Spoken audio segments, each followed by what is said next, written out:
अनेक वक्त्र नयनम, अनेक मुख और नेत्र वाले, अनेकाद्भुत दर्शनम, अनेक अद्भुत दर्शन वाले, अनेक दिव्याभरणम, अनेक आभूषणों वाले, दिव्यानेकोद्यतायुधम, उठाए हुए अनेक दैवीय ज्ञानायुधों वाले, दिव्य माल्याम्बरधरम, दिव्य मालाओं व वस्त्र धारण करता, दिव्य गंधानुलेपनम, दैवीय सुगंध से लिम्पायमान, सर्वाश्चर्यमयम, सब आश्चर्यों से भरे हुए, विश्वतो मुखम अनंतम देवम, विश्व धर्मों के पंचानन परम ब्रह्म के असीम विराट देव को, अनेक वक्त्र नयनम, अनेकाद्भुत दर्शनम, अनेक दिव्याभरणम, दिव्यानेकोद्यतायुधम, दिव्य माल्याम्बरधरम, दिव्य गंधानुलेपनम, सर्वाश्चर्यमयम, विश्वतो मुखम अनंतम देवम।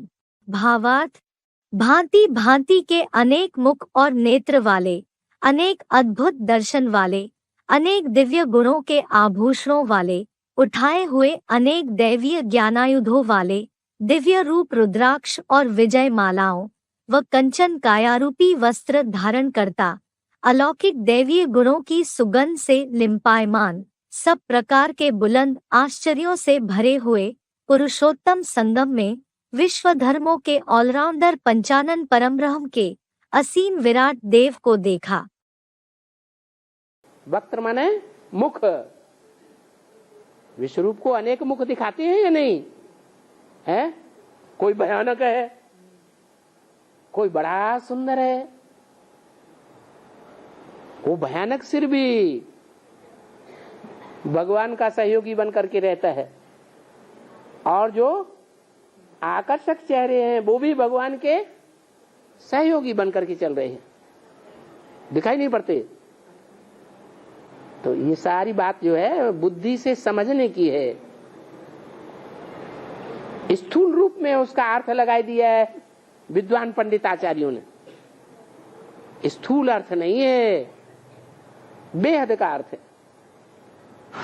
यज्ञ में अगर समर्पित हैं, अपने को समर्पित समझते हैं, बाबा का बच्चा, आज्ञाकारी, वफादार, फरमानबरदार, ईमानदार, तो ईमानदार बच्चे का काम है, वफादार बच्चे का काम है कि जहां जो कोई भी परिवार में गड़बड़ी देखें इन आंखों से या कानों से सुने, तो किसको बताएं? बाप को बताते।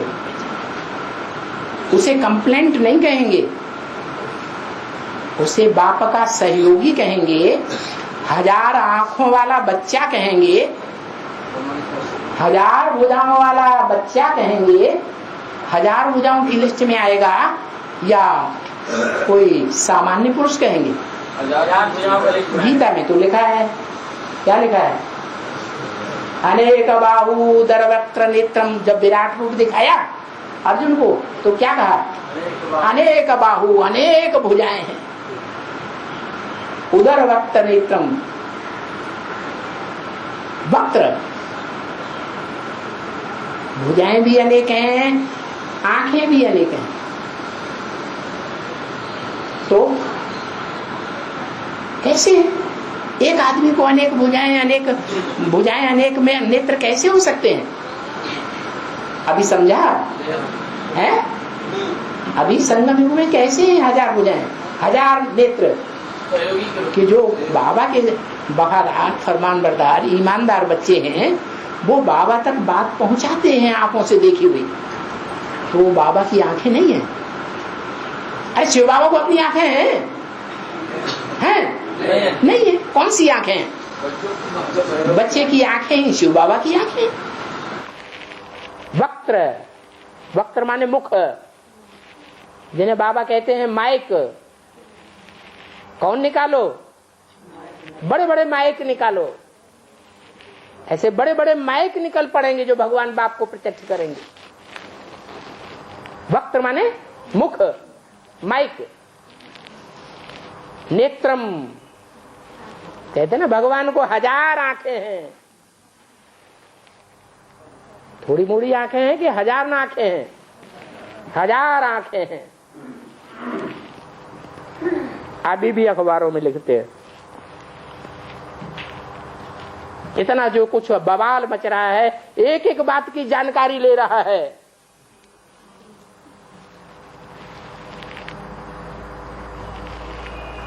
सारा दृश्य उसके सामने रखा जाता है। तो कोई देख के रखने वाला है या नहीं है? कोई आंखों वाला देखेगा तभी तो बताएगा। भक्ति मार्ग वालों ने विष्णु को सजाकर विष्णु अवतार बनाई दिया।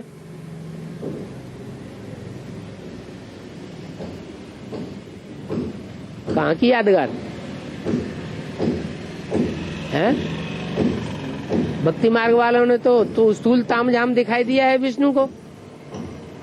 अब ये स्थूल तामझाम वाला विष्णु होता है या कोई दिव्य गुणों का श्रृंगार वाला विष्णु होता है? विष्णु तो दिव्य गुणों का श्रृंगार वाला होता है। स्थूल तामझाम की तो बात ही नहीं। भक्ति मार्ग में सब स्थूल बातें दिखाई है, ज्ञान मार्ग में उनका सूक्ष्म में अर्थ होता है। और कोई के भी पास ये ज्ञान के अस्त्र शस्त्र नहीं है।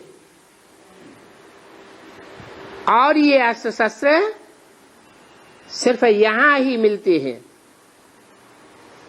और कहीं भी कोई सत्संग में ये शस्त्र मिलते ही नहीं है। इनको कहा जाता है ज्ञान तलवार, ज्ञान की कटारी, ज्ञान का खड्ग।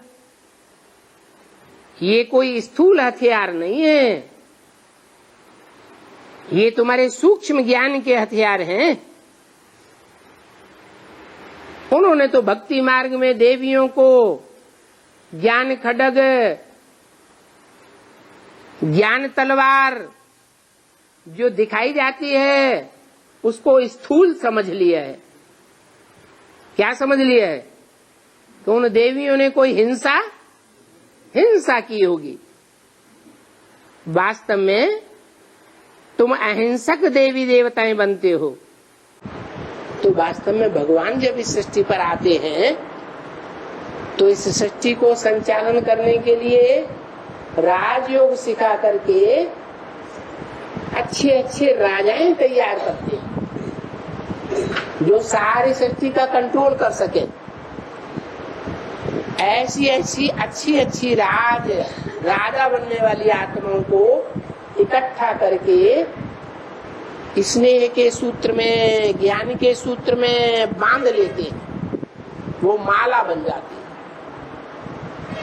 ऐसे बच्चे जो बाबा के स्नेह के सूत्र में और ज्ञान के सूत्र में बंध जाते हैं, उनको बाबा गले में धारण कर लेते हैं,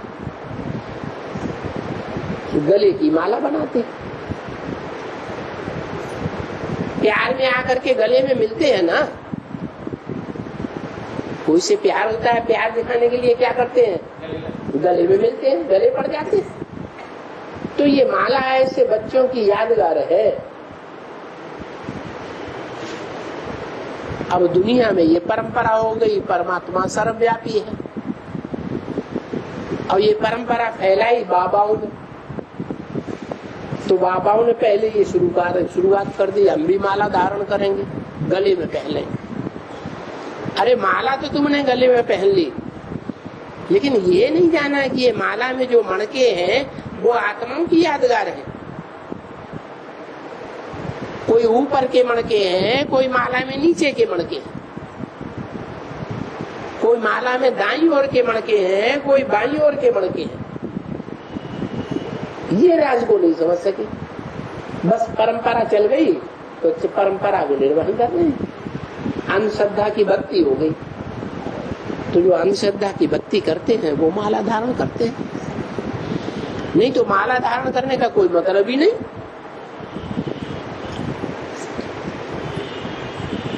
असली माला तो भगवान पहनता है।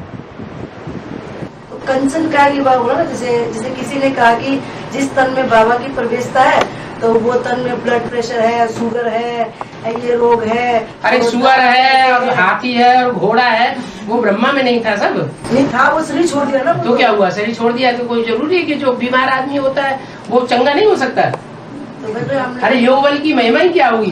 कंचन का अगर बीमार आदमी चंगा न हो जाए, बीमारी होगी तभी तो चंगा होगा। कि एक सेकंड अगर किसी को बीमारी न हो, निरोगी काया हाँ हो, जी। फिर उसको योग सिखाया जाए तो योग सीखने का फायदा क्या हुआ? वो तो है ही कंचन काया। और जो एक सेकंड के लिए कहा ना, ब्रह्मा से विष्णु एक सेकंड, हाँ। और कंचन का जो जैसे सत्यनारायण कथा में भक्ति मार्ग में कहा कि बूढ़ो ब्राह्मण बन के कंचन महल की हो। तो फिर कंचन महल, ये शरीर में जो अनेक रोग हैं, ये एक साथ ही ठीक होकर के व्यवस्थित बिल्कुल देवता का स्वरूप बन जाएगा, उसी के लिए बोला गया। बनेगा ना, ब्रह्मा से विष्णु नहीं बनेगा। हाँ जी। फिर बाबा को कहा जाता है रूप भी है, बसंत भी है। क्या दोनों कैसे?